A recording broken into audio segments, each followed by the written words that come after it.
ఆర్థిక పరిస్థితులు అనుకూలించకపోయినా ఎన్నికల్లో ఇచ్చిన హామీలన్నింటినీ నెరవేరుస్తున్నామని ఉప ముఖ్యమంత్రి భట్టి విక్రమార్క స్పష్టం చేశారు. యువతకు స్వయం ఉపాధి కల్పనకు 6,000 కోట్ల నిధులు ఖర్చు చేస్తున్నట్టు వివరించారు.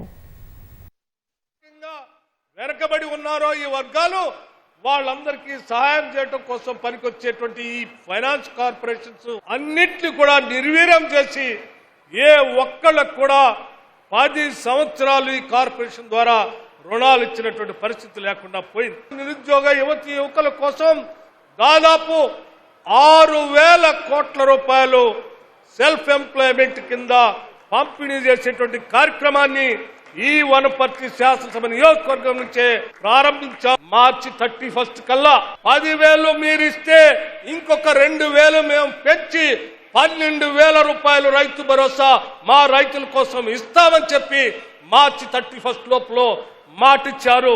రైతు భరోసా ఇవ్వటమే కాదు, చివరికి వాళ్ళ పంటకి ఇన్సూరెన్స్ కూడా చేయాలనేటువంటి ఆలోచనతో ఈ ప్రభుత్వం 1,514 కోట్ల రూపాయలు రైతుల పక్షాన ఈ ప్రభుత్వమే ఇన్సూరెన్స్ కట్టింది.